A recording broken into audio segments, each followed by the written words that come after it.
So welcome. We'll do a question and answer session with Shelina. Shelina is the director of our Race to Health Equity, Community Engagement, and Johnson & Johnson. She just did a talk on self-trust. So we'll sort of get started. I have a question for you, and then we'll see what other people have. So you talked about trusting who you are and being confident in your ideas and your beliefs. Where do you believe that comes from, right? So where's the self-confidence, the self-trust? How did it develop growing up and sort of getting started in your career? Struggle. That's where it comes from, Stephanie. So, I feel like there are many ways in which I haven't been confident, where I've been, maybe people pleasing at time and wanting to fit in and wanting to not be on an island by myself. But when you have a value for something, it doesn't leave you. And so it's forced me to kind of build this within myself. So I'll give one example outside of work, and then I'll give one example in work. So when I lived in St. Louis, during the Mike Brown time, when Mike Brown was killed, I still remember the day when people are like, oh, Mike Brown. Well, they didn't say his name. They were just like, somebody was killed and people are on the street gathering. I went to some of the protests. It was my first time going to protests, experiencing what that was like.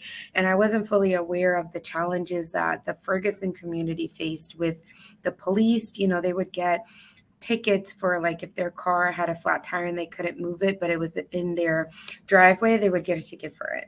So just learning more about like the challenges that the community faced. And this was really a catalyst for that time, was super interesting to me. But when we would go out for the protest, it could be a little dangerous because, one time we're standing on the side of the off ramp and the police come in, they're like, you guys got to move. And so we're moving back and they kind of like pushed us a little bit. And I could see one of the guys next to me get agitated.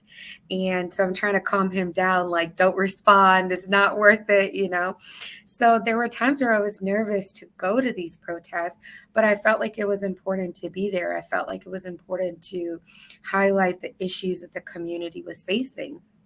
And so I was thinking, like, what if I get arrested? Like, I'm in my last year of graduate school. I don't think that would go well trying to get a job if I get arrested. But I felt like, one day when I have kids and I tell them about this time, am I going to say, like, I didn't go because I was, like, afraid? So it really forced me to say, like, if this is your value, like, you got to live into it. You got to stand up for it because that's what makes it real. That's what makes it a value. So there have been little instances like that have forced me to say, like, you may be afraid of this, but like, you got to keep going, like giving that talk, not having a job. It was like, well, what if they don't hire you? But again, like, if I'm really passionate about this and this is really my value, I got to just jump out there and kind of hope that I land, right? And I'm not saying that you should just take blind risk. I think you should take calculated risk, right? So I was very mindful, like, at the time, the words Black Lives Matter was controversial. So I didn't use the word Black Lives Matter. I spoke about it in a certain way, right? So that was a calculated risk, but I was still living into my values. And so I think over time, just seeing myself do these things, stand up for my values, and realize, like, I still got a job. I still work at J&J, as of today, who knows in the future, right? And so I've just realized that, like, you got to trust yourself. You got to trust what you know that you need to do and who you know you need to be in certain situations. And that has built my confidence over time in my own voice, in my own self. And I still doubt myself sometimes, where I'm like, okay, is this real? Should I be doing this? And sometimes I let people's voice get in my head. But that's also, I think, the importance of community.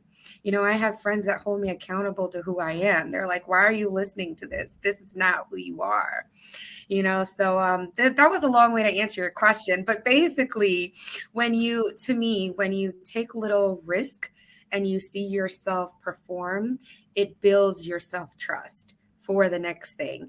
It builds you being able to listen to that voice in your head and know kind of what you need to do. And I love that you sort of acknowledge that it is a little scary, right? You're sort of pulling in that courage and making it happen and taking sort of the right level of risk. So you kind of started to talk about this, and there's a question in chat. Where do you seek support to help you keep you grounded in your efforts at work? Yeah, I mean, one of my biggest sense of grounding is really myself, because I feel like community is very important, but perception of risk is very different for different people, right? So there may be things that I do that feel natural to me, but to other people that are in my tribe might be too big of a risk, right? So I think that like your own voice has to be front and center, if that makes sense, because it's your own destiny. Like you alone know what that is meant to be. So I really focus on like self-work a lot. I do a lot of self-work, a lot of listening to myself, a lot of really interrogating like my values, what's motivating me in certain situations. Why is it that I feel like this is necessary? So that gives me a strong grounding in myself. And then the other is community. You know, I think you have to have a strong tribe with you. You know, some of my best friends, like they remind me of who I am when I forget, when the noise is too much and I can't block it out, right? So I am a strong believer in mentors, in friends, in sponsors, and trusted voices, but also remembering that sometimes that voice, it may say something different than you know internally, and you got to have the courage to be like, I appreciate this feedback, but I'm going to move forward. So it's a balance. And having those friends that can respect that, right? And those mentors that are like, okay, this is perfect for you. So the next question is, can you share more about your impact at J&J? What are the products or processes that you've been able to affect? Yeah, you know, it's so funny because when I did that TED Talk, I mean, everything is always in hindsight, right? Like looking back, I'm like, wow, that was the beginning of so much. But at the time, I didn't know it was just kind of the first step, right? So that TED Talk was actually one of the first TED Talks really about race. So that's why we were able to do that TEDx event, because it kind of opened the door to talk more about race in J&J. And that was, you know, pre-George Floyd. After George Floyd, one of my friends, I was chatting with her and she was being asked to share her experience of race. And it can be really traumatic to have to relive these like big, heavy life events. So we actually did a video where we blacked it out so that people, again, don't have to deal with the questions after and tell me about this. We wanted it to be anonymous, and they got to share their stories around like microaggressions that they've experienced. And so that was used by many teams to talk about microaggressions and to have conversations on race without it being traumatic for one person. So that was another thing that was huge. And then we did another video on allyship and how to be an ally and how to show up as an ally, because we felt like that content was really missing. Most recently, we just did MLK events in celebration of Martin Luther King. And I really try to focus on the diaspora, because I think sometimes when we talk about African American, we forget the diaspora. I'm Caribbean myself, so maybe it's selfish, but I think it's great for us to talk more about the diaspora. So we just did that event. And then literally my job, my role at J&J is really focused on helping communities of color with health equity. So I'm always learning about challenges that different communities face, advocating for them, thinking about how do we push our internal teams to do more. My last role, I was in marketing and really pushed that team a lot to think about health and equity. So in a lot of different ways, I've done a lot of things related to change making. And I feel like sometimes the word change making can feel cheesy, like I'm a change maker. But I really look at it, and I encourage people to look at it as like, again, you have a unique view, you have a unique perspective on the world. And so it's really just been broadening the perspective on things and broadening the conversation on things. And that is a change, but it's so natural when that's like the conversation you're used to, you know? I love that take on it, right? That we're sort of always constantly in change. And so we're sort of inherently change makers, and sort of how you move into that is the difference. Great. Well, thank you. So we have another question in chat, and this is a pretty interesting one. So J&J is a global company. So this question is from Daniel, and how does the DE&I message get delivered differently in the US compared to the other parts of the company globally? And maybe you don't have a ton of experience in that sort of area, but what have you seen? Yeah, I don't work specifically in DEI. I work in health equity, which is in a little different portion. So they're related but different. But yes, it is very different. I know, for example, I was actually just in a conversation before this around Stop Asian Hate, right? And that's a US focused thing. But, in Asia Pac, their conversations are very different. So my understanding, because I work somewhat with a global partnerships person for DEI, is that they have different messaging and a different sense of what the issues are in each region and what the needs are. I focused a lot more on the US, and then US issues really are centered around race. So sorry, I don't have the full perspective, but I do know that they change it depending on the region, and they try to be mindful of like the local issues in that region. Yeah, I mean, it's definitely interesting to think about all the sort of ways that it manifests differently in different cultures. Mm-hmm. So we have another question. So Esther says, I get super nervous and less confident anytime she's called to talk. So how do you deal with public speaking, with standing up in front of a crowd, with sort of saying your truth in front of a large group of people? Yeah. So I remember when I was in graduate school, I was in this meeting with psychiatrists, and I had no idea what they were talking about, like at all. And so after I talked to my mentor, and he was like, why didn't you ask a question? And I was like, I'm so junior. How can I ask questions? Like, I don't want to derail their meeting. And he's like, but you're an intelligent person who can like come up with good questions. So you should ask a question. And it unlocks something in me in that conversation about the fact that like I can't be afraid to take up space. Like they have a seat at the table because of their degrees and their experience, but I also have a seat at the table because I'm smart. So I try to tell people like, you're smart. You ask good questions. You have great ideas. There's nothing to qualify you to take up space. It's really something you have to give yourself permission to within yourself. And that's why I, choose to talk about self-trust and all of these internal things, because I feel like we're the ones holding ourselves back in so many cases. I bet if you shared, you would be surprised at the people that are like, I was thinking that too. I just couldn't say it, or something like that. You know what I mean? So it's really something you have to give yourself permission to do. And I have found that like, the more that I speak, the more confident I am. I'm like, oh, I say great things. I have good thoughts. Like, it reaffirms you.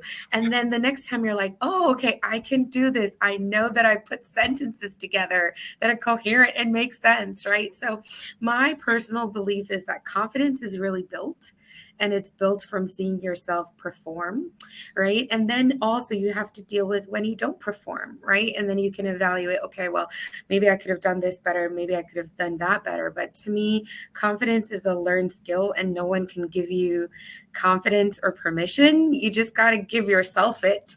And I do think when you free yourself, it frees other people. There's so many people that are like, Shelina, I hear your voice in my head, like, just talk to this person, just do it. And I'm like, that's not me, that's you. You're just kind of like putting my face on it, but it's all you. It's all on the inside, So that would be my advice to you, Esther, is like, it may be scary and maybe the nerves never go away. I get scared on stuff all the time, but you have to give yourself permission to put yourself out there and then see what happens. It's going to be awesome. I love this because I think it comes back to what you're talking about earlier with the like small calculated risks along the way, right? So like even this example of like asking a question, right? That is public speaking. Of course, when it's virtual and you're texting, it's a little bit different. But in the future, just sort of asking those big questions and sort of proving like, oh yeah, I have good questions. I have things to say. So great. Yes. I love that. So from Kayla, what are some words of wisdom or quotes that inspire you or give you strength around cultivator work? To me, being a cultivator is really about like sharing your experiences and bringing your ideas forward. Just like we were talking about change making, right? And I was like, people view change making as this big thing, like, oh, I'm a change maker, I'm whatever. And I never set out to be contrary. I never set out, honestly, to like be the change maker. Usually it's like, I'm like, this is how it works. I'm not okay with that. Here's why. So that's what change making is to me. It's really just having a different perspective. seeing things from a different way and really saying to people like, why are we doing it this way? Like, why don't we include these people? Or why don't we think about this? Or we should bring this perspective. So really for me, it all starts with you, which feels so cheesy and self-helpy, but I promise it's real. Like, it's like the more you are in touch with yourself, with your life experiences, with what you think the world needs to be, the better I think you can articulate that to other people. Hey, here's what's missing. Here's why, here's what I think we should be doing, right?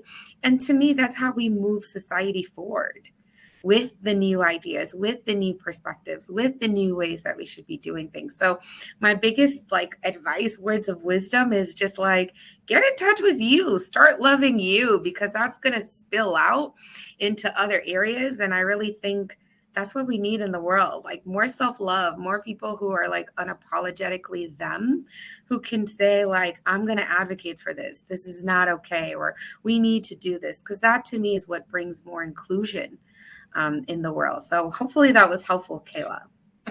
That's great. I love that take. So we'll end on one last question. What are you working on this year? What's important to you? What are you focused on? Yeah, so this year I'm actually working on medical illustrations featuring people of color. So apparently medical textbooks are not very diverse, and people have said the only time that they see diversity in medical textbooks is when it's related to a sexually transmitted disease or something negative. So we have this big project that we're working on related to making the medical textbooks more diverse.